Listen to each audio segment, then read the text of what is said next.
Buenos días a todos, bienvenidos y gracias por asistir al webinar Principales aspectos de la reforma de las pensiones y de la reforma laboral, organizado por la Comunidad de Estrategia Laboral de la Asociación de Directores de Recursos Humanos. Esta sesión va a estar moderada por Teresa Cervera, que es directora de Personas y Organización de la Universidad de Villanueva y miembro de la Comunidad de Estrategia Laboral.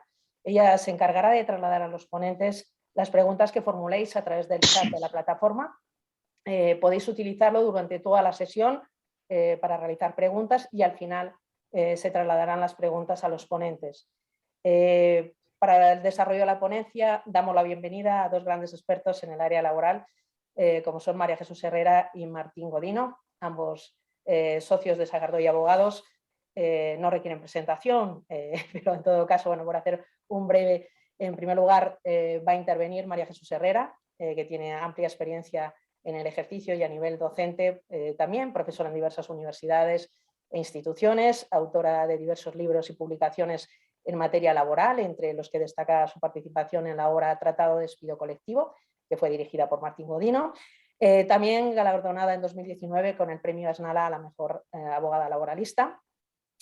En segundo lugar, tomará la palabra Martín Godino, socio director de Sagardó y Abogados, que cuenta también con una amplia experiencia, por supuesto, en el ejercicio y docente, distinguido con numerosos premios. El más reciente le acaba de ser concedido por el ministro de Justicia, la Cruz Distinguida de la Segunda Clase de la Orden de San Raimundo de Peñafort, académicos ambos de la Real Academia Española de la Jurisprudencia y Legislación.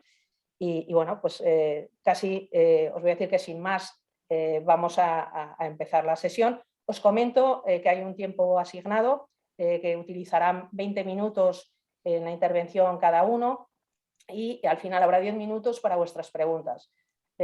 Os informo que esta sesión está siendo grabada y que posteriormente se difundirá en nuestras redes sociales a través de la Asociación de Directores de Recursos Humanos, con lo cual los que no puedan asistir podrán disfrutar de esta sesión en otro momento. Pues sin más doy paso a María Jesús Herrera, a la que doy la bienvenida y por supuesto muchas gracias por tu presencia y por tu participación en este evento. Muchas gracias. Pues buenos días a todos y un placer poder compartir este espacio y este tiempo en el que sinceramente espero, por la materia que me ha tocado abordar, pues no aburrir mucho. Siendo una materia efectivamente de mucha actualidad, pero francamente farragosa, como es la reforma de las pensiones. Antes de empezar, ya he puesto la presentación, yo creo que se comparte y se ve. Yo creo que ya, ¿no? Sí.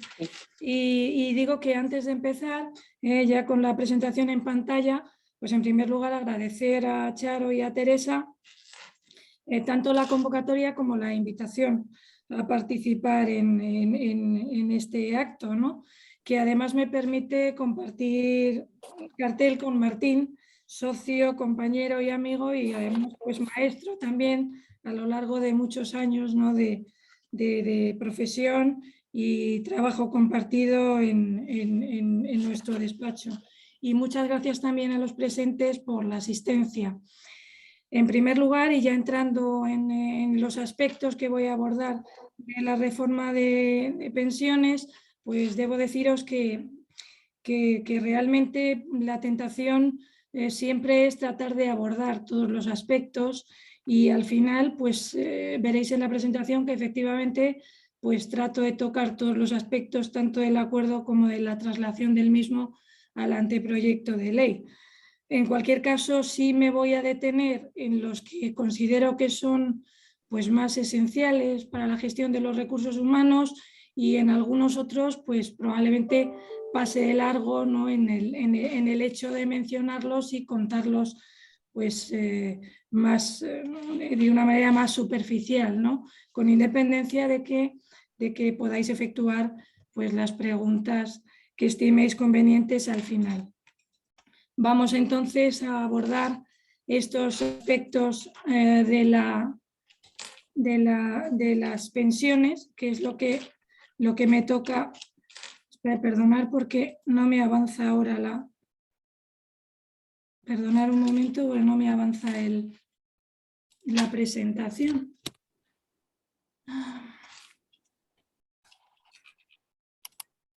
No avanza, ¿no? ¿Verdad? No. Pues Yo no creo sé. que a lo mejor quítala de compartir y vuelve a ponerla, y a veces así, A ver, pues o perdonad por lo menos primero. es lo que dicen los informáticos, volver a poner y quitar. A ver, un minutito. Sí. Jolín, me siento el lapso, pero a ver cómo.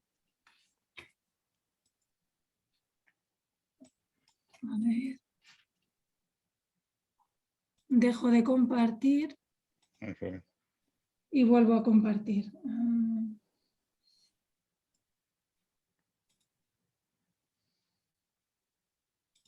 Compartiendo otra vez, ¿no? Eso es. No, pues lo tengo como bloqueado. Qué horror. A ver si intentando. Ahora, voy a hacerlo en vez de con el avance de página, pues filmina. Bueno, pues empezamos con estos principales aspectos de la reforma de pensiones, en lo que son los aspectos claves de las mismas, con un índice que pues he diseccionado o diversificado en 6 puntos diferentes, ¿no? El primero, el contexto, la necesidad y los contenidos, partiendo del acuerdo de la reforma de pensiones y el anteproyecto de ley. El segundo, el tratamiento de la nueva fórmula de revalorización para el mantenimiento del poder adquisitivo. El tercero, las medidas, lo que se denominan medidas para favorecer el acercamiento voluntario a la edad efectiva con la edad de jubilación, en el que bueno, pues vamos a tocar pues, los aspectos más tangenciales, ¿no? en las modificaciones a la jubilación anticipada, voluntaria e involuntaria, la jubilación por razón de la actividad, la demorada, la activa y esencialmente la jubilación forzosa, que también pues, ha experimentado una modificación, entiendo que sustancialmente importante, ¿no? en la evolución que ha tenido normativa esta figura. El cuarto sería el nuevo sistema de cotización por ingresos reales y mejora de la protección social en el régimen de autónomos. Y en el quinto, pues el otros, ¿no? Que son pues, el fortalecimiento de la estructura de ingresos del sistema y las medidas para preservar el equilibrio y la equidad intergeneracional, en el que, bueno, pues lo voy a citar, pero evidentemente no voy a detenerme mucho. Y finalmente, pues otras medidas para la mejora de la gestión y la calidad de la acción protectora. Así que vamos a ello, empezando con el contexto, la necesidad y los contenidos que parten del acuerdo reciente, ¿no? para la reforma de las pensiones y el anteproyecto de ley que ya está en curso. En cuanto al contexto y la necesidad, pues visto todo lo que se ha escrito, visto todos los resúmenes que se han hecho desde las distintas partes que han suscrito este acuerdo, ¿no? y visto el contenido del anteproyecto de ley, pues podríamos decir que se trata de un conjunto de medidas cuyo objetivo es reforzar la sostenibilidad futura del sistema de pensiones en la línea marcada por las otras recomendaciones, del Pacto de Toledo y las aprobadas por el Congreso de los Diputados el pasado 25 de enero. Se trata esencialmente de un acuerdo en el que una parte ya había sido consensuada previamente con los grupos parlamentarios en el marco de estas recomendaciones del Pacto de Toledo, y entre otros estaba ya la revalorización de las pensiones conforme al IPC. Y el texto pues contempla, a mi entender, disposiciones de gran relevancia que afectan en lo que toca desde luego a la gestión de recursos humanos, ¿no? y bueno, pues los diversos aspectos, ¿no? de los mismos, ¿no? en cuanto pues, a tramitación de expedientes de regulación de empleo, jubilación anticipada y demás, pues la propia edad de jubilación, la cuantía de las pensiones, la jubilación forzosa, la modificación de coeficientes reductores aplicables a la jubilación. También toca una modificación sustancial en el régimen de autónomos y la separación de fuentes y factores de sostenibilidad. Paso de... Espera, se me ha ido. Perdonad por... Ahora. Empezando por los contenidos, dentro, ya digo, de este primer apartado, pues dentro de los contenidos o aspectos esenciales se establece una nueva fórmula de revalorización de las pensiones y la derogación del factor de sostenibilidad. Se culmina el proceso de separación de fuentes de ingresos de la Seguridad Social, que era algo bueno que ya se clamaba, ¿no?, desde las diferentes voces, y se establecen reformas importantes, ya lo he avanzado, en materia de jubilación. Se eleva la edad de jubilación, se prohíben las cláusulas de jubilación forzosa en los términos que luego contaré, ¿no?, las cláusulas de jubilación forzosa en los convenios colectivos. Se modifican los coeficientes reductores aplicables a la jubilación anticipada, se reforma la jubilación activa, se modifican las modalidades de pago en la jubilación demorada, se establecen excepciones a partir del cumplimiento de la edad de jubilación, etcétera, etcétera. También se establece un nuevo sistema de cotización por ingresos reales en el RETA y otra serie de medidas de gestión, como son la creación de la Agencia Estatal de Seguridad Social, lo vamos a ver, ya digo, tangencialmente. La pensión de viudedad en las parejas de hecho también sufre una modificación tendente a la equiparación con la pensión de viudedad en las parejas no constituidas de matrimonio. La base reguladora de la IT en los contratos de trabajadores fijos de discontinuos y los convenios especiales de cuidadores y cotización de becarios. En cuanto a la nueva fórmula de revalorización de pensiones para el mantenimiento del poder adquisitivo, y también desde el clamor, ¿no?, que se venía manteniendo desde hacía tiempo, pues establece que la revalorización de las pensiones desde el 1 de enero de cada año se hará de acuerdo con la inflación media registrada en el año anterior. En cuanto a las medidas para favorecer el acercamiento de la edad efectiva de jubilación y los diferentes aspectos que toca, en cuanto a cada una de las modalidades de jubilación, anticipada voluntaria, involuntaria, por razón de la actividad, demorada, activa o forzosa, pues vamos a detenernos aquí sí puntualmente en prácticamente casi todas ellas, ¿no? En cuanto a la jubilación anticipada voluntaria y la modificación del artículo 208 de la Ley General de la Seguridad Social, pues yo he establecido un resumen de lo que esencialmente tenemos ahora, de cuál es la propuesta y cuáles pueden ser las diferencias, ¿no?, para permitir por lo menos un seguimiento, una comprensión pues un poquito más razonable o mejor dentro de este mar farragoso, ¿no?, de materia. En cuanto a la edad de jubilación, pues ahora la edad es la que sea inferior en 2 años a la edad que en cada caso resulte de la jubilación ordinaria. La propuesta mantiene esta misma posibilidad en cuanto a la edad, es decir, que sea inferior a la edad en 2 años a la edad que en cada caso resulte la jubilación ordinaria. Es decir, la diferencia en este caso no existe en la propuesta, entre la propuesta y el momento actual, ¿no?, de la vigencia legal. En cuanto a los coeficientes reductores, sí existe ya una diferencia notable. El ahora, aunque está invertido, pues los coeficientes reductores se aplican por trimestres y se aplican en el coeficiente reductor en función del periodo cotizado.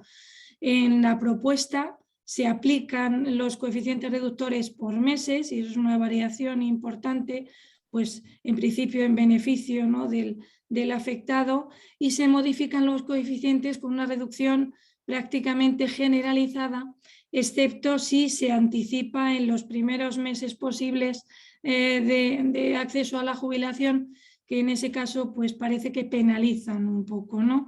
La diferencia esencial es que se rebajan las reducciones de las pensiones anticipadas voluntarias a cambio de retrasar la anticipación 2 meses, y que las rebajas, pues las rebajas en las reducciones son mayores cuanto más larga vaya a ser la carrera de cotización de la persona trabajadora. En definitiva, y como resumen, podríamos decir que se mejora la pensión resultante por aplicación de estos coeficientes reductores menores para todas las carreras de cotización, salvo, ya digo, en jubilaciones que se anticipen en los 2 primeros meses posibles. Y la otra diferencia sustancial es que se pasa no en la determinación del tener en cuenta el periodo trimestral a tener en cuenta para la determinación el periodo mensual.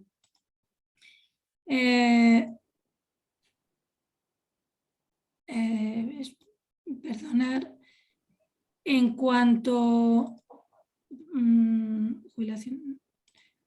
en cuanto a las pensiones máximas, en el momento actual la aplicación del coeficiente de penalización es del 0,5 al trimestre sobre la pensión máxima, y la propuesta establece primero un periodo transitorio de 10 años a contar desde el 1 de enero del 2024, estableciendo unos coeficientes superiores al 0,5 aplicables en la actualidad, pensiones teóricas por encima de la máxima, y no aplicando, en este caso, digo, en lo que es la aplicación del periodo de transitoriedad a personas cuya relación laboral se haya extinguido antes del 1 de enero del 22, siempre que no vuelvan a quedar incluidas por más de 12 meses en alguno de los regímenes del sistema de seguridad social, y a personas cuya relación laboral se extinga después de esta fecha por decisiones derivadas de expedientes de regulación de empleo, convenios colectivos de cualquier ámbito o acuerdos colectivos o decisiones adoptadas en procedimientos concursales que se hubieran aprobado antes del 30 de septiembre de 2021. También se establece la posibilidad de que las personas afectadas puedan elegir para el reconocimiento de la pensión la aplicación de la legislación vigente en el momento del hecho causante, y también el mantenimiento de la denominada cláusula de salvaguarda en supuestos en los supuestos en los que los trabajadores se jubilen anticipadamente mientras estén percibiendo subsidio por desempleo desde al menos 3 meses de antelación a la solicitud, pues pueden ver aplicados los coeficientes reductores correspondientes a la jubilación involuntaria y no a la jubilación voluntaria. Si podemos hablar de diferencias, pues las esenciales son la de que se rebajan, en este caso, en cuanto a las pensiones máximas, las reducciones de todas las pensiones de jubilación anticipada, y las rebajas aplicables pues van a ser mayores cuanto más larga sea la carrera profesional. En cuanto a la jubilación anticipada no voluntaria, es decir, la jubilación por causa no imputable al trabajador, la modificación del artículo 207, la edad de jubilación en el ahora y en la propuesta se mantiene igual, es edad que sea inferior en 4 años a la edad que en cada caso resulte la jubilación ordinaria. Por tanto, aquí, en cuanto a la edad, en principio no hay una diferencia, y sí la hay en los supuestos, esencialmente. Ahora, la extinción por despido colectivo e individual objetivo pues incluía las causas del 51 y del 52C, la extinción por resolución judicial conforme al artículo 64 de la ley concursal, la muerte, jubilación o incapacidad del empresario, y la extinción de la personalidad jurídica del contratante, así como la extinción por fuerza mayor constatada. Manteniendo eso, en la propuesta se añaden el resto de las causas extintivas derivadas de la resolución por parte del trabajador en el caso en el supuesto del artículo 50, y también la resolución derivada por las mismas causas objetivas del artículo 40 y del 41.3 del Estatuto de los Trabajadores. En este caso concreto, lo que se añade básicamente es la posibilidad de la jubilación anticipada no voluntaria en los supuestos de extinción por parte del trabajador en los supuestos del artículo 40, la movilidad geográfica, extinción derivada de los procesos de movilidad geográfica, y el 41.3, modificación sustancial de las condiciones de trabajo. Se añade, ya digo, la posibilidad de jubilación anticipada en los supuestos de resolución por voluntad del trabajador del 50 por causas, por incumplimientos contractuales graves del empresario, y se incorpora ya de una manera muy concreta el 49.1m, que es la extinción por voluntad del trabajador en los supuestos de la trabajadora en supuestos de violencia de género. La diferencia esencial en los supuestos es que se amplían las causas de extinción que dan acceso a la jubilación anticipada y se añaden el resto de las causas extintivas, como he explicado, de los artículos 41, 41.3 y 41M del Estatuto, así como la resolución voluntaria del artículo 50 del Estatuto de los Trabajadores. En cuanto a los coeficientes reductores, en el momento actual los coeficientes se aplican por trimestres, coeficientes reductores en función del periodo de cotización, y en la propuesta, en el anteproyecto, se aplican por meses. Es una importante modificación, ¿no?, en beneficio, en principio, de la prestación al trabajador afectado, y en este caso concreto también, para los 2 años inmediatamente anteriores a la edad de jubilación ordinaria, se aplican para la determinación de la pensión de jubilación anticipada involuntaria los mismos coeficientes que en la modalidad voluntaria, en aquellos supuestos en que el nuevo coeficiente sea más favorable que el hasta ahora vigente. Y la segunda de las precisiones es que para los 6 últimos meses previos a la edad de jubilación ordinaria se rebajan los coeficientes respecto de los propuestos para la jubilación voluntaria. Las diferencias esenciales en esta cuestión de coeficientes reductores es que se mejora la pensión resultante por aplicación de estos coeficientes reductores menores para todas las carreras de cotización, salvo en las jubilaciones que se anticipen en el primer mes posible, y también que se establece que la determinación del coeficiente es mensual. Eso es, evidentemente, pues es una diferencia bastante sustancial en cuanto a la determinación, que antes era trimestral, y se mejoran en principio los coeficientes reductores en los plazos y en los porcentajes.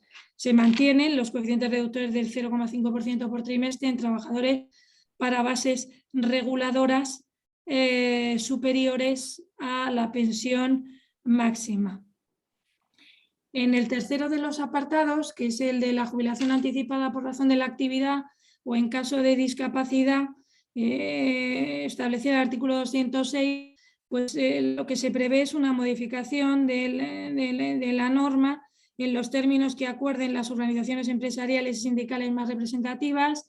Se prevé una modificación en el procedimiento de solicitud que, bueno, pues va a ser formulada conjuntamente por organizaciones sindicales y empresariales más representativas, y se establece que reglamentariamente se van a determinar los indicadores que acrediten la concurrencia de las circunstancias objetivas, incluidos los requerimientos físicos, psíquicos exigidos para la continuidad del desarrollo de la actividad a partir de la edad en que, de la determinada edad que justifiquen la aplicación de esos coeficientes reductores de la edad de jubilación. En cuanto a los coeficientes reductores, se va a establecer un mayor detalle de los indicadores de peligrosidad, penosidad que determinen el acceso a la modalidad.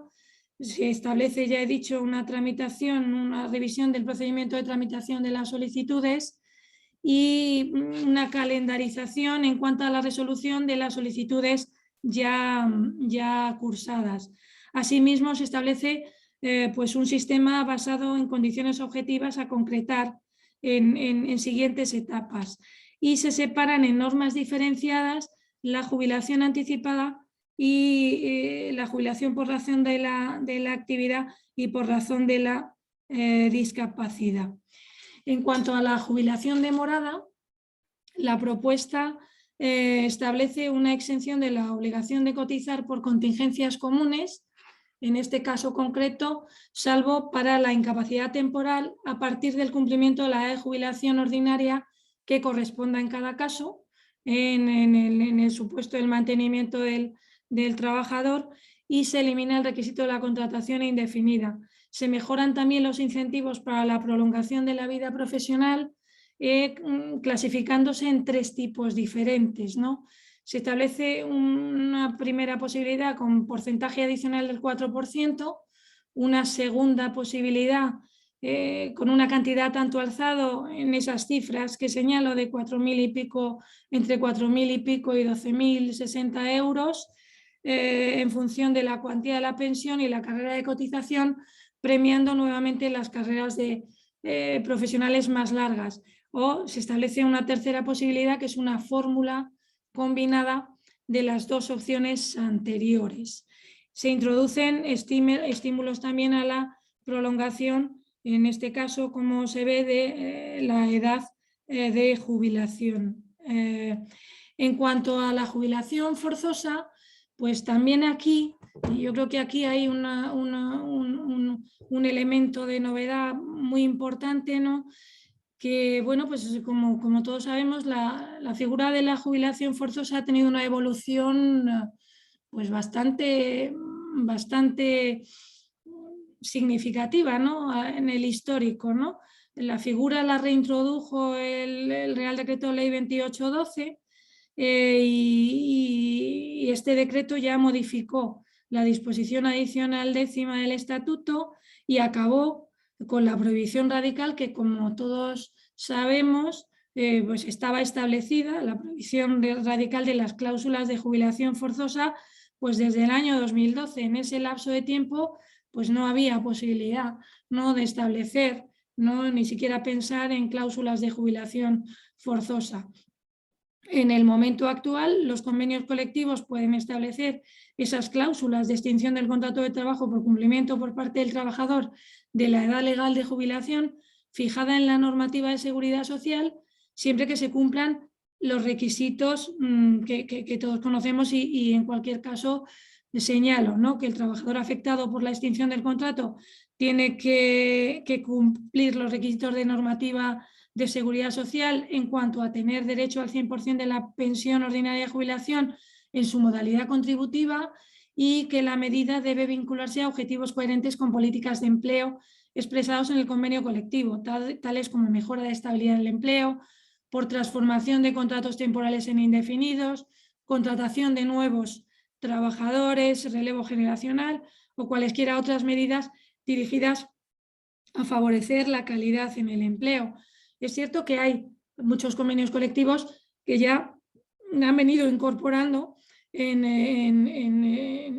sus últimas negociaciones las cláusulas de jubilación forzosa. Señalo entre otros el del metal, banca, cajas y entidades de ahorro financieras, artes gráficas, hablo de sectoriales, también hay convenios de empresa, señalo algunos entre otros, que digo sectoriales, pero hay convenios de empresa que también tienen establecida esta cláusula de jubilación forzosa. Es una cláusula que realmente hoy en la experiencia pues ha venido, por lo menos en nuestra experiencia o en la mía particular, dando poco juego litigioso. Bueno, en los últimos tiempos yo sí me he encontrado con algún litigio, concretamente en el sector del metal, relacionado, pues bueno, pues cómo hay que comunicar. Se discutía hasta si en la comunicación había que contar cuál era la medida específica de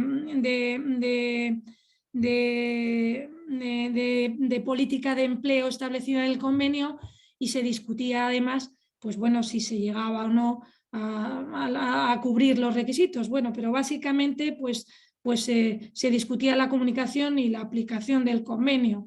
En cualquier caso, digo, los litigios a partir de la reintroducción de la jubilación obligatoria en los convenios colectivos, pues ya digo, han sido contados, ¿no?, con los dedos de una mano en cuanto a la existencia de una conflictividad que con anterioridad se venía produciendo, ¿no?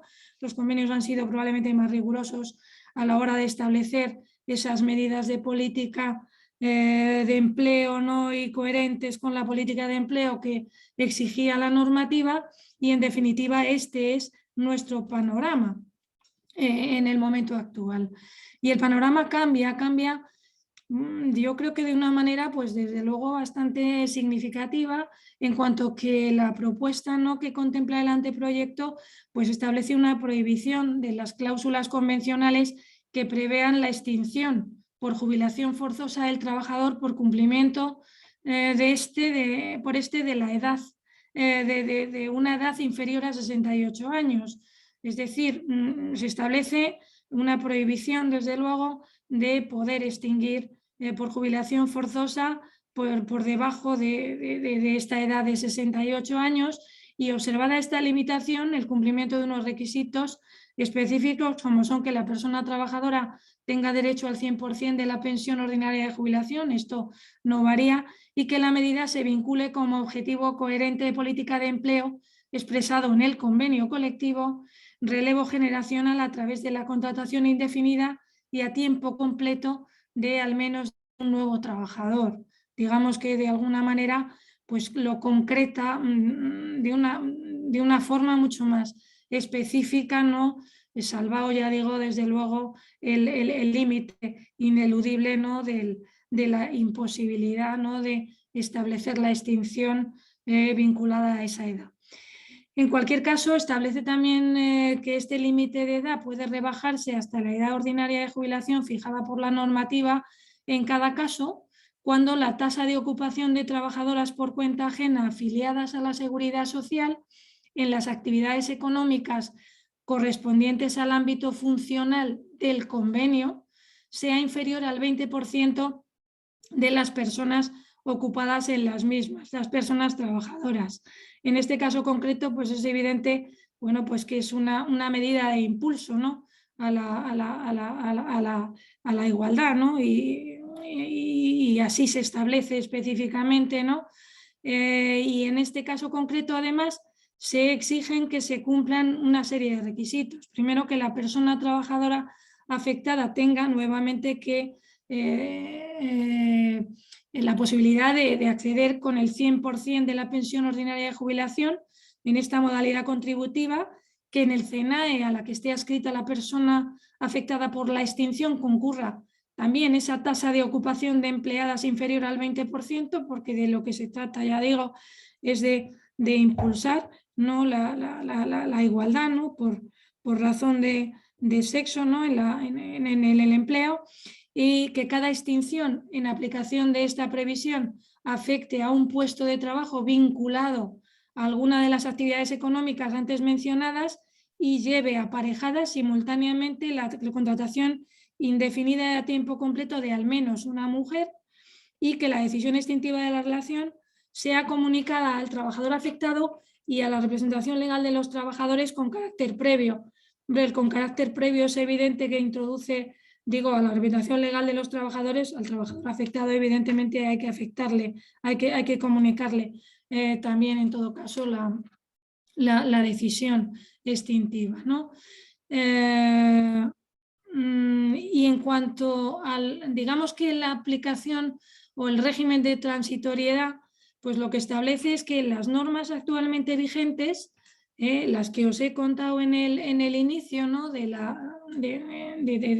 cómo funciona y cómo todos conocemos, ¿no?, que está regulada la jubilación obligatoria, pues establece que las normas actualmente vigentes pueden ser aplicadas hasta 3 años después de la finalización de la vigencia inicial pactada.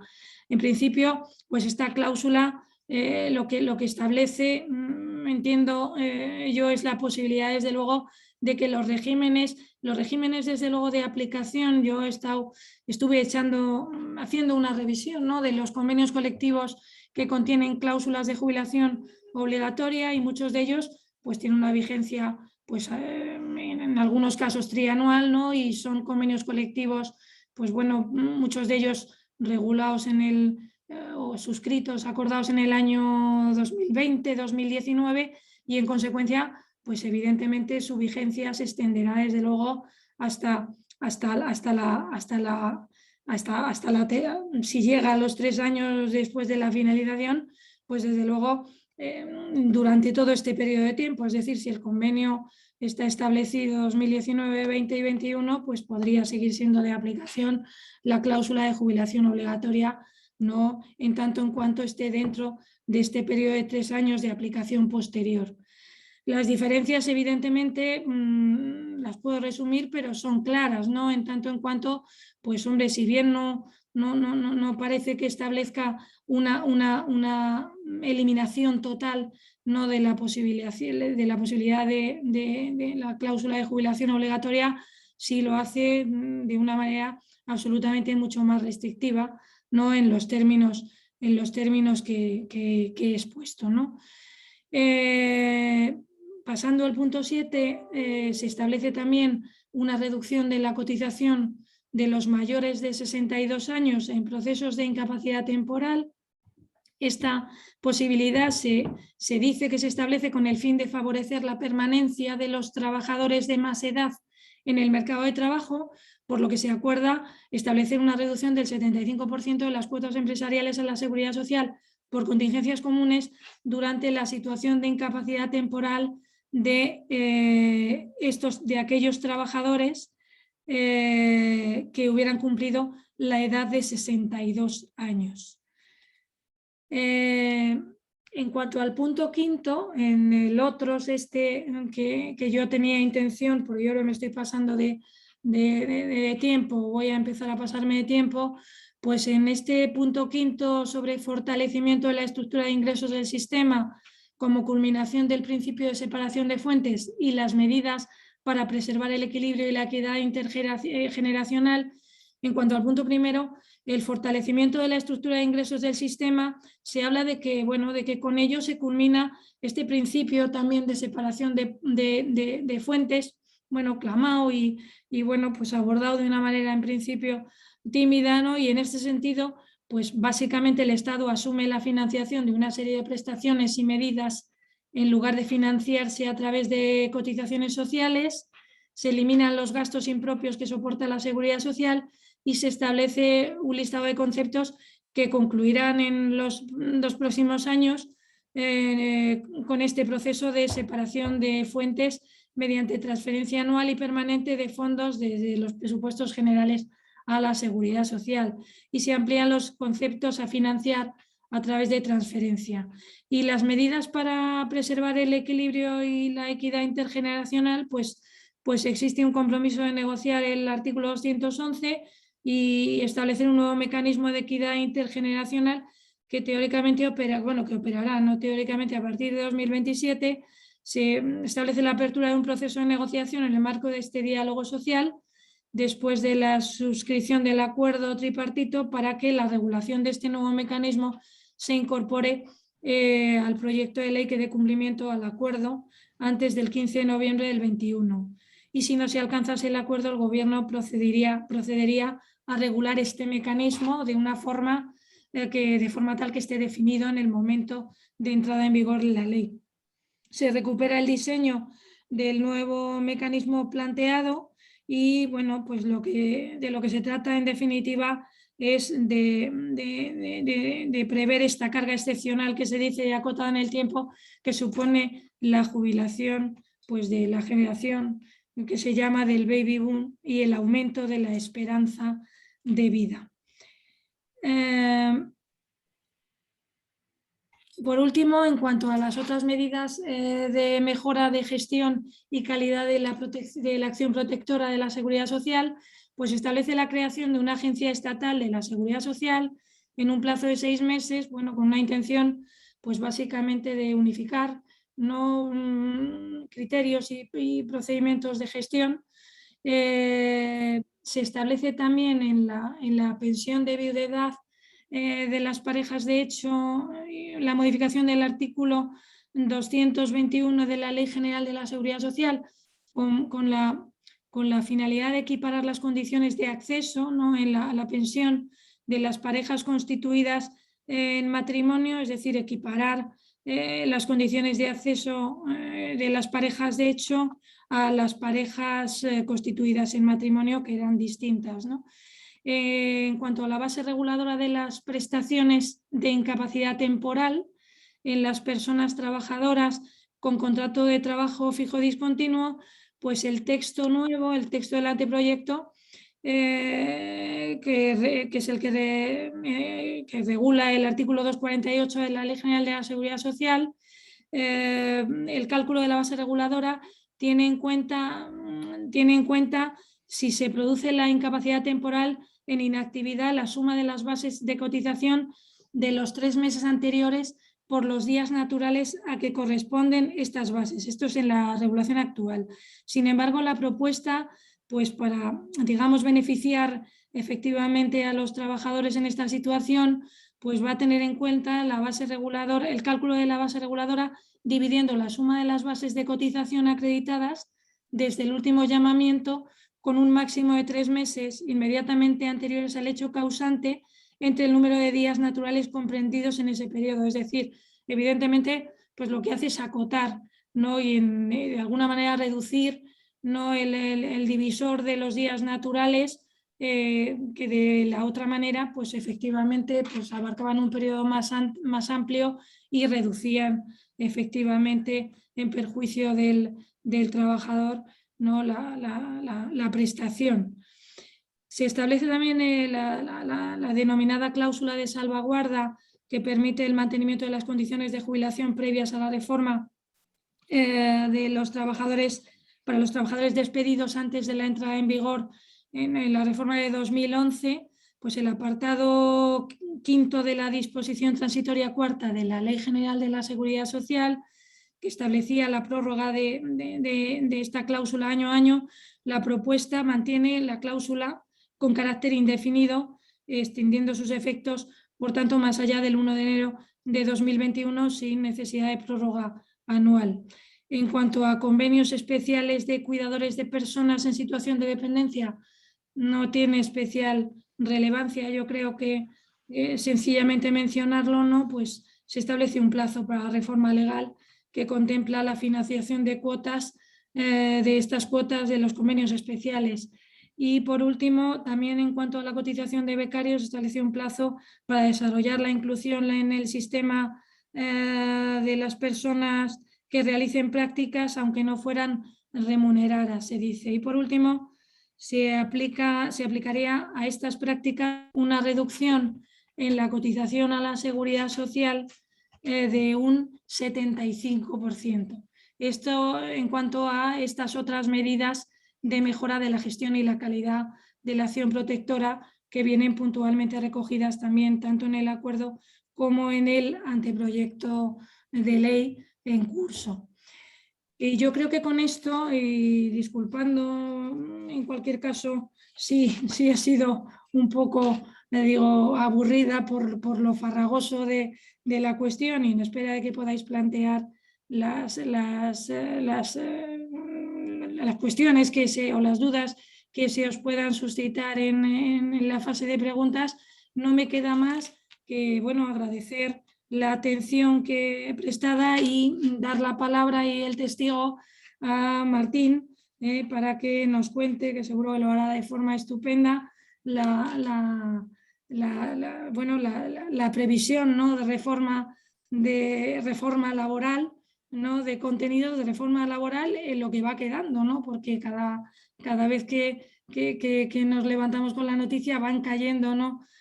Afortunadamente en algunos casos, contenidos de esa inicial reforma, ¿no? que amenazaba con acontecer. Así que sin más dilación y nuevamente agradeciendo la atención, paso la palabra a Martín. Martín, todo tuyo.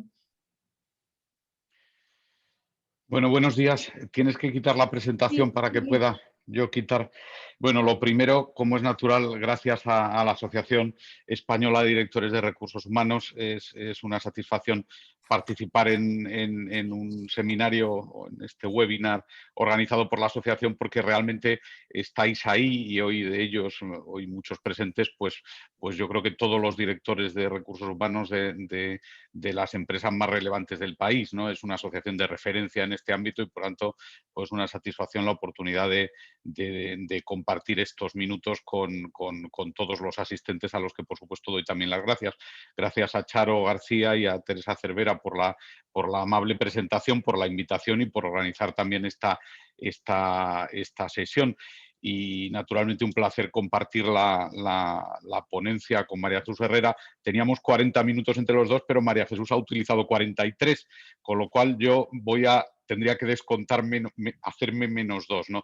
Yo voy a ser muy breve. Era más importante la presentación, sin duda, de María Jesús Herrera, porque realmente la diferencia entre las materias que vamos a abordar es que la materia que está sobre la que se ha hablado hasta ahora es una materia ya en vigor, porque realmente, no en vigor, pero bueno, con un acuerdo y un anteproyecto de ley, y efectivamente lo que tenemos entre manos en materia de reforma laboral pues es una sucesión de documentos y de propuestas que van cambiando de manera prácticamente cada semana y que por tanto, bueno, pues no dejan de ser todavía una mera previsión. No sé si se está compartiendo o no, me temo que no.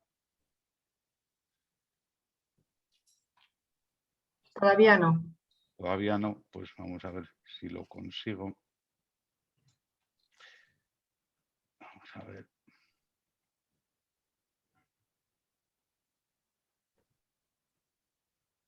Aquí está, yo creo. Creo que ahora sí, ¿no? Ya está. Ahora sí. Vale, fenomenal. Bueno, pues como digo, muy brevemente, yo voy a hacerlo prácticamente en 10 minutos, porque si no nos vamos a exceder del tiempo asignado.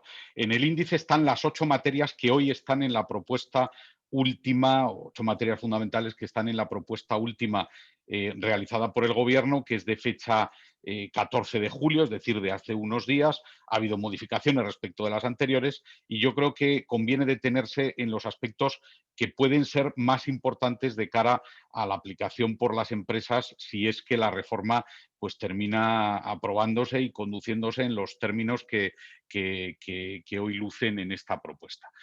En el contrato formativo, las diferencias fundamentales, yo creo que tienen menos trascendencia, tiene trascendencia, pero se unifican los contratos que hoy son de aprendizaje y de prácticas en un único contrato formativo, pero que sigue teniendo dos objetos posibles y por tanto vuelve a rescatar la diferencia entre el contrato que ahora se va a llamar de formación dual o cualificación profesional, que es el que hoy conocemos como contrato de aprendizaje, que es un contrato en el que se alterna la formación y el trabajo, y el contrato de práctica profesional adecuada al título obtenido, que es el contrato que hoy llamamos contrato en prácticas. Las novedades aquí básicamente están en que hay una mayor exigencia procedimental, se exige un plan formativo individual para cada persona trabajadora en ambos casos, en el contrato de formación dual y en el contrato de práctica profesional, y se limita la posibilidad de que el mismo puesto de trabajo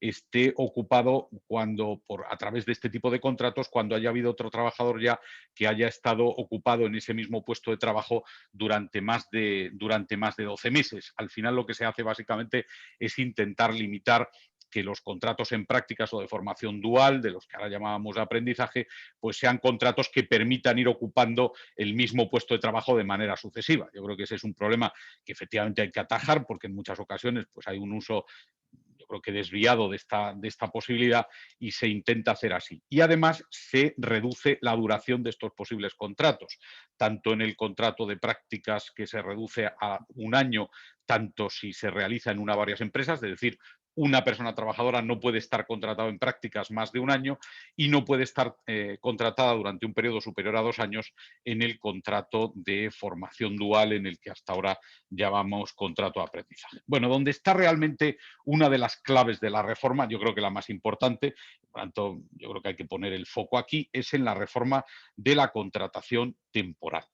Los contratos temporales en la propuesta que formula el Gobierno quedan reducidos a uno, solo habría un tipo de contrato temporal. Se quiere enfatizar que el contrato indefinido es el contrato estándar en nuestro derecho y que por tanto la contratación temporal tiene un carácter netamente extraordinario. Y en esa línea, como digo, pues lo que se propone es la existencia de un contrato único, aunque también aquí con dos causas o con dos objetos posibles. Un contrato por razones productivas, que como veis ahí porque está la definición, sería el que se justifica, aquel en el que la causa es el incremento ocasional e imprevisible de la actividad empresarial que no pueda ser atendido con la plantilla habitual. Fijaros que la definición que se hace de la causa, incremento ocasional e imprevisible, deja fuera pues una buena parte de los supuestos en los que se ha venido utilizando la contratación eventual. Desde luego, la propia norma clara que no son actividades, que no es aplicable este tipo de contrato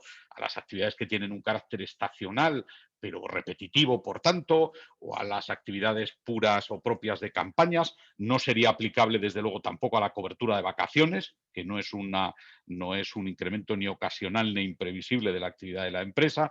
No es tampoco posible utilizar este contrato para actividades vinculadas a la ejecución de contratas o concesiones administrativas. Por tanto, es un contrato que queda reducido a realmente supuestos muy excepcionales, no es el uso que se está haciendo hoy, de ocasionales e imprevisibles de la actividad empresarial. Y se establece además una duración máxima de 6 meses, ampliable por un año a través de convenios de carácter sectorial. Por tanto, pasa a ser un contrato teóricamente muy ajustado, muy para situaciones muy particulares. Ya veremos además ahora que con efectos muy potentes en caso de incumplimiento de la existencia de la causa. Y la segunda razón, que sería el otro objeto posible, pues es lo que ahora está el contrato de interinidad, pero más limitado, porque la causa sería la sustitución de una persona trabajadora que tiene reserva de puestos. No se puede utilizar ya para la cobertura de vacantes, salvo en el empleo público, pero no en la empresa privada, es decir, no es causa suficiente que esté en marcha un proceso de selección que pueda estar establecido, aunque pueda estar establecido en convenio colectivo, no sería razón para utilizar este tipo de contrato. Y la duración pues de este contrato para sustitución pues sería hasta la reincorporación del nuevo trabajador. Es causa de la atribución de la condición de fijos. Es llamativo que la nueva propuesta incide mucho en la calificación del contrato y de los trabajadores como fijos. No se utiliza la expresión de contratos indefinidos, sino la expresión de trabajadores con la condición de fijos. Y se enfatiza mucho en la propuesta de manera muy reiterada. ¿Cuál es la novedad más fundamental con todo, la más determinante, aparte de esta restricción en la propia definición de los contratos? Pues esta última que se señala. Si no concurre la causa de temporalidad, es decir, si el contrato no está amparado realmente en una de estas dos razones organizativas o productivas, pero con la definición limitativa que da la norma, pues el despido, la extinción de ese contrato temporal supondría un despido que habría que calificar de nulo. Bueno, esto es una auténtica bomba. Me cuesta pensar que esta norma se vaya a mantener cuando el texto llegue a la ley y al boletín oficial del Estado, porque es un cambio trascendental en nuestro ordenamiento jurídico, incluso en la consideración del despido nulo por razones no vinculadas a la vulneración de derechos fundamentales. Ya sabéis, no me voy a extender porque, como digo, voy a terminar antes de las 10:30 y quedan 4 minutos para no extenderme más de lo debido. Pero claro, la calificación de nulo, que hasta ahora, a pesar de de una discusión y un debate doctrinal que se ha producido durante los últimos 40 años con la vigencia del Estatuto de los Trabajadores, pues el despido nulo ha estado reservado prácticamente a supuestos de vulneración de derechos fundamentales, también de protección, pero están vinculados también a derechos fundamentales de la mujer en determinadas situaciones, etcétera. Aquí se vuelve a la nulidad por razones de forma, básicamente, cuando se utilicen este tipo de contratos temporales de manera incorrecta, de tal manera que se otorga a los contratos temporales una protección que no se establece o que no se otorga a los contratos indefinidos. En el contrato fijo discontinuo, telegráficamente, la gran novedad es que se incorpora como razón que justifica el contrato fijo discontinuo la prestación de servicios o de actividades vinculadas a la ejecución de las contratas. Como ya no se puede utilizar, porque desaparece el contrato para obra o servicio determinado, la ley considera que sí se puede utilizar para esa ejecución sucesiva de contratas, de servicios vinculados a la ejecución de contratas, el contrato de fijo discontinuo, cuando la actividad normal de la empresa sea precisamente la prestación de este tipo de servicios de ejecución de contratas. En la modificación sustancial de condiciones de trabajo hay también algunas perlas absolutamente trascendentales, muy importantes. El legislador, además, en la propuesta que ha hecho es muy inteligente porque en casi todos los puntos uno lo lee y parece que no hay cambios, pero cada frase es una frase que cambia cómo hemos conocido la medida. ¿Cambios en la modificación sustancial de condiciones? Pues la justificación de la temporalidad de la duración de la modificación de condiciones. Hasta ahora sabéis que el artículo 41 establecía que con causas económicas, productivas, técnicas o organizativas se podía proponer una modificación, que la regla general es que era una modificación sustancial de manera indefinida. Esa era la regla general, salvo que fuera temporal, que se podía hacer temporal. Bueno, ahora lo que se exige, tanto en la modificación individual como en la colectiva, es que se justifique documentalmente la duración de la causa alegada y, por tanto, la duración de la medida modificativa que se propone. De manera que la regla general será que cuando no se pueda justificar el carácter indefinido o estructural de la modificación, pues la modificación deberá ser de carácter temporal. Esta es una modificación, como digo, no me extiendo, pero trascendental, que cambia el modelo de la modificación de condiciones que conocemos. También muy importante, se sindicalizan claramente y de manera ya muy rotunda, como se ha hecho en los ERTEs durante el COVID, las comisiones negociadoras. Donde no hay representación unitaria, la regla general es que se constituye una comisión sindical por los sindicatos más representativos del sector. Y solo si esos sindicatos más representativos del sector no designan la comisión, se acudiría al mecanismo de la comisión ad hoc, es decir, de la comisión elegida democráticamente por los propios trabajadores. Claramente también un avance aquí en la intervención sindical en las comisiones negociadoras. Y también aquí, en materia de contratas de obras y servicios, modificaciones muy puntuales, pero muy trascendentes también. Dos, básicamente. Desaparece la referencia a las contratas de la propia actividad como diferenciación a efectos de la obligación de la empresa de pedir, de comprobar que están al día en la seguridad social la empresa contratista. Ahora habrá que hacerlo tanto en las empresas que correspondan o en las contratas que correspondan a la propia actividad como en las contratas que no respondan a la propia actividad. Y lo único es que se dice que cuando se trata de actividades que son estrictamente desconectadas, no descontada como pone ahí, sino estrictamente desconectada de la actividad de la principal, en ese caso la responsabilidad de la empresa principal es subsidiaria. En todos los demás casos la responsabilidad es solidaria y en esos en que la actividad esté desconectada, estrictamente desconectada, dice el documento, pues la responsabilidad será de carácter subsidiario. Si os dais cuenta, lo que se cambia también aquí es el concepto de propia actividad para acudir a un concepto de propia actividad mucho más restringido, que es el único que da lugar a una responsabilidad subsidiaria. Por tanto, se amplía también el régimen de responsabilidad de las empresas principales en la ejecución de contratas y subcontratas. Y segunda modificación en este punto, también muy trascendente, aunque parezca muy puntual, el convenio colectivo aplicable. Se establece que el convenio colectivo aplicable a la empresa contratista es el del sector de la actividad ejecutada en la contrata, no el convenio que aplique, sea cual sea el convenio que aplique la empresa principal o el que venga aplicando la empresa contratista, sino el de la actividad que se ejecuta. Si estamos ante una actividad de limpieza, pues el contrato será el sectorial de limpieza y si es de seguridad, será el sectorial de seguridad. Y la única opción en la que cabe que el convenio aplicable sea el convenio de la propia empresa contratista es cuando en apreciación conjunta y en conceptos comparables sea mejor que el sectorial de la actividad ejecutada, ¿no? Cambio aquí también, como digo, muy, muy trascendental. Una brevísima referencia al mecanismo de sostenibilidad del empleo. Yo creo que además esta es una propuesta que tengo dudas de que se vaya a mantener por alguna conversación que he mantenido con algunos responsables de de los ministerios que llevan esta cuestión.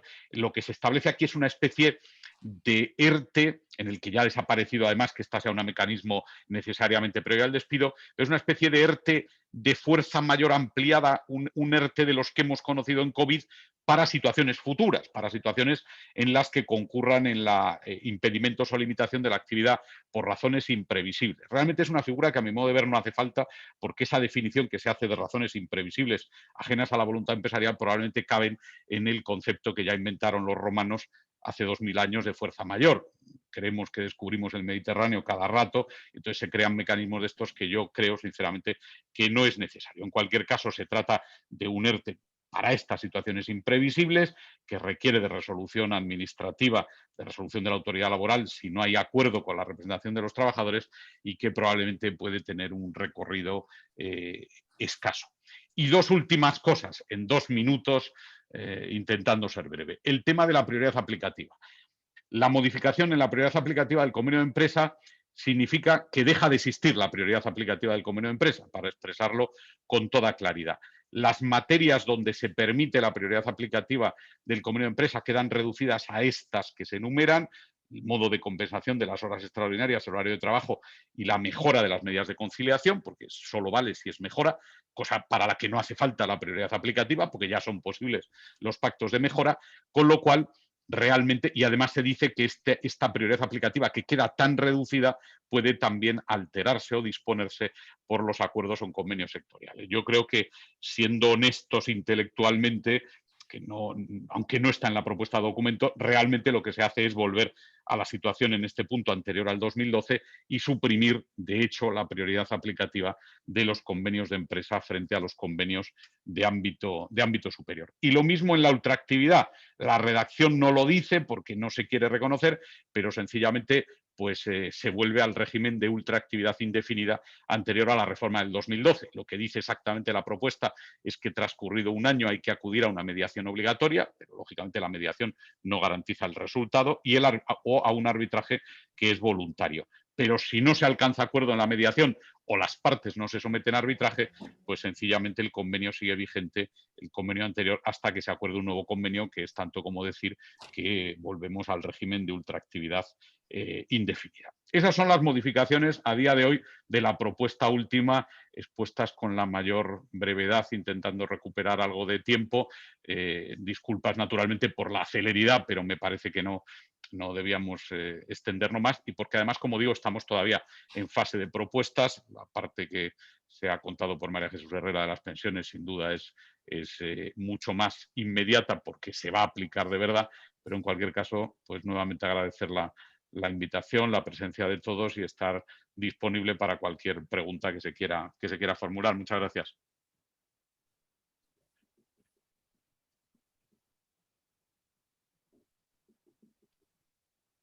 Muchas gracias a los dos, bueno, por la claridad en la exposición de una materia tan amplia, como hemos podido ver, sumamente compleja y creo que de gran interés para los directores de recursos humanos, a la vista del número de conexiones que ha habido, ¿no? Aunque estamos fuera de tiempo, sí que me gustaría formularos al menos una pregunta a cada uno, enfocado en aquellas inquietudes que están llegando, ¿no?, desde los directores de recursos humanos. Bueno, están entrando ahora mismo mensajes de muchísimas gracias, muy interesante, unas exposiciones muy claras. Bueno, creo que ha sido realmente de sumo interés, ¿no? Martín, desde el punto de vista de la función de recursos humanos, ¿qué recomendaciones nos podrías dar para la gestión de la contratación a la vista de la posible reforma laboral en esta materia? Bueno, la verdad es que la recomendación es casi dejar de usar el contrato temporal. La verdad es que si el proyecto prospera como está, o la propuesta, la verdad es que yo creo que va a haber que abordar, y probablemente sea necesario. Es verdad que tenemos unas tasas de temporalidad que son el doble de las de la Unión Europea, y probablemente pues haya que repensar el mecanismo de contratación temporal como mecanismo de gestión de recursos humanos ordinaria, ¿no? Yo creo que la contratación temporal realmente, como va a quedar, pues va a obligar a que las empresas se planteen que realmente el contrato temporal tiene que utilizarse o puede utilizarse en supuestos muy, muy reducidos, muy tasados, y por tanto yo creo que empezar a gestionar lo ordinario que tiene la contratación indefinida, y también a la vez yo creo que eso obliga quizá a abordar una gestión más activa o más proactiva en la gestión de los periodos de prueba y en la rotación de plantilla. O sea, yo creo,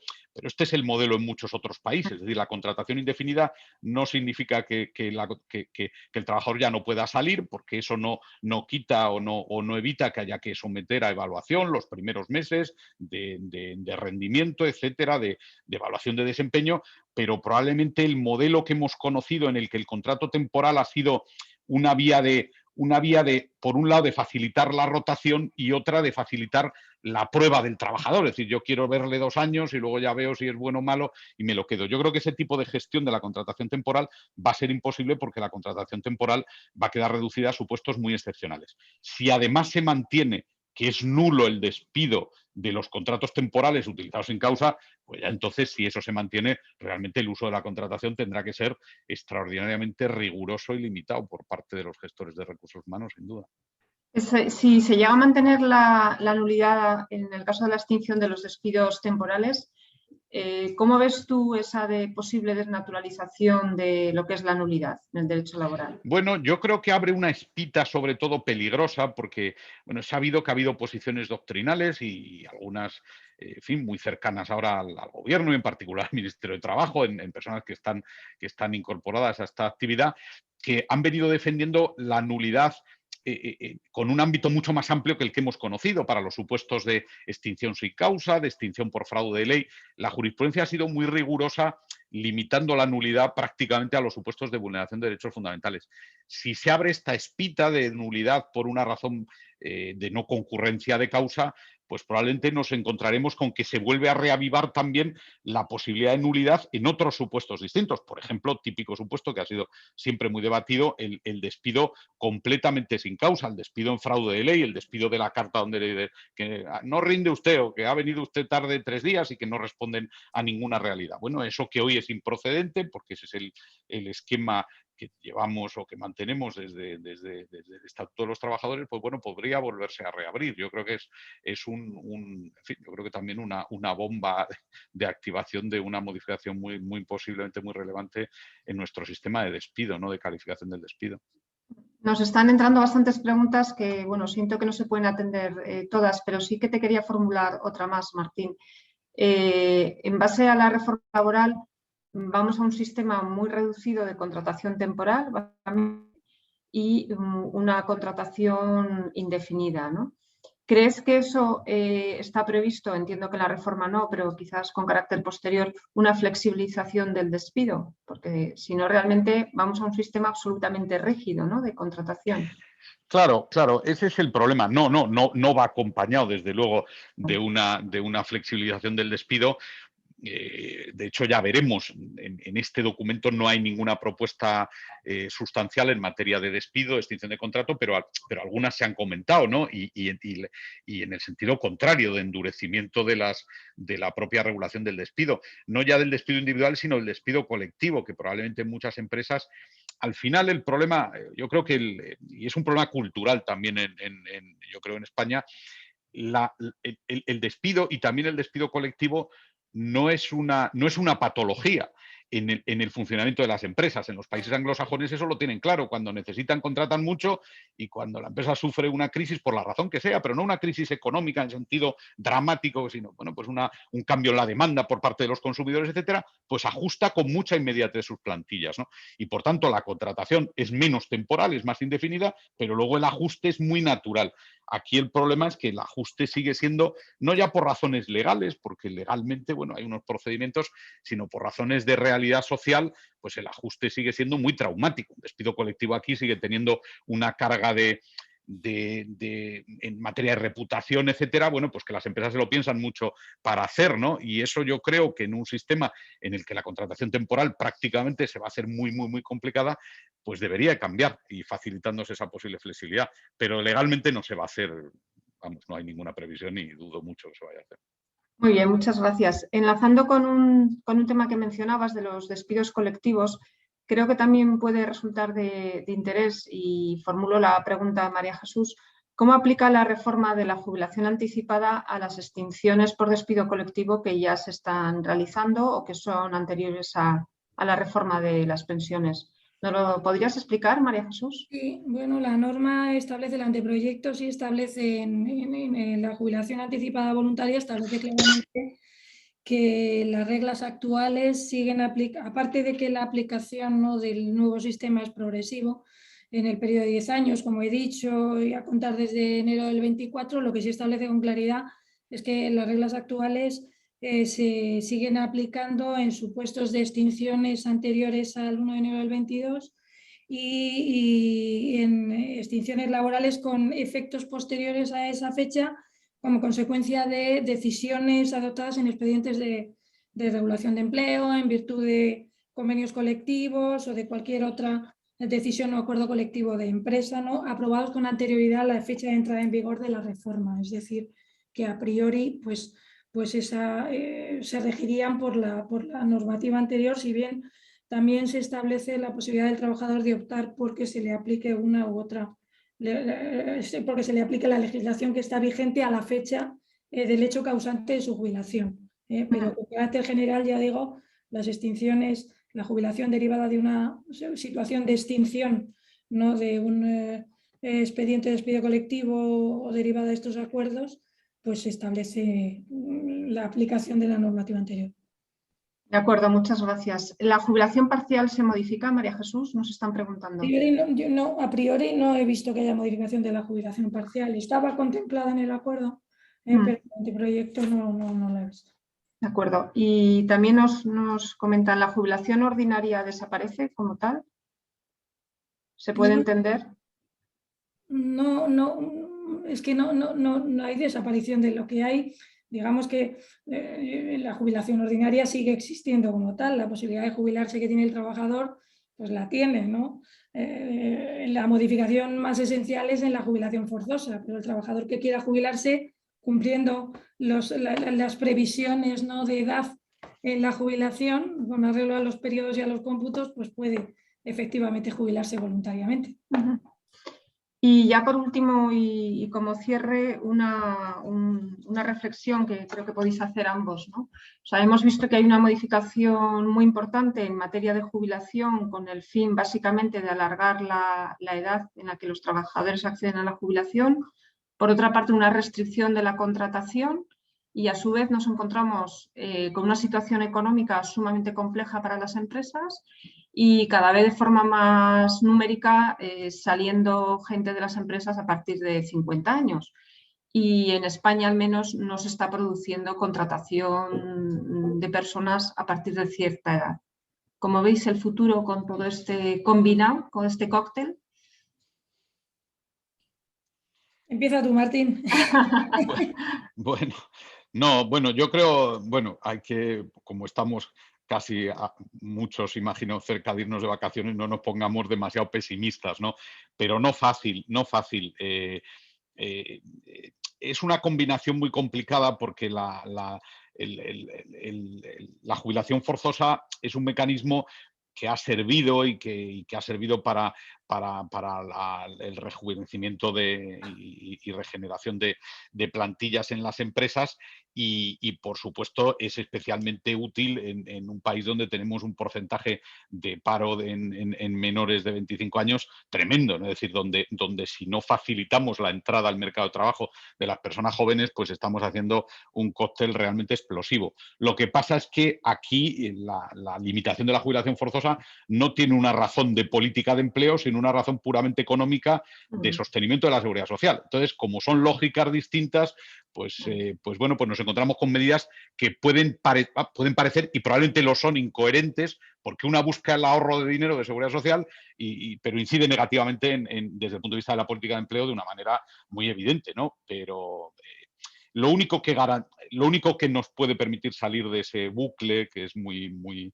muy peligroso y muy oscuro, pues es que realmente haya crecimiento de la economía, ¿no? Que haya un crecimiento robusto del PIB sostenido que permita nuevas actividades empresariales y, por tanto, incremento de la contratación. No hay otra. O sea, lo otro es repartir la miseria. O sea, y lo quitamos de la jubilación forzosa, pues lo pondremos en más desempleo juvenil y por tanto, estaremos pues mal repartiendo una situación mala, ¿no? Hay que, sin ser optimistas y pensar que si la economía crece de una manera robusta y continuada durante un periodo de tiempo, pues bueno, pues eso se pueda corregir. No hay más recetas que esas.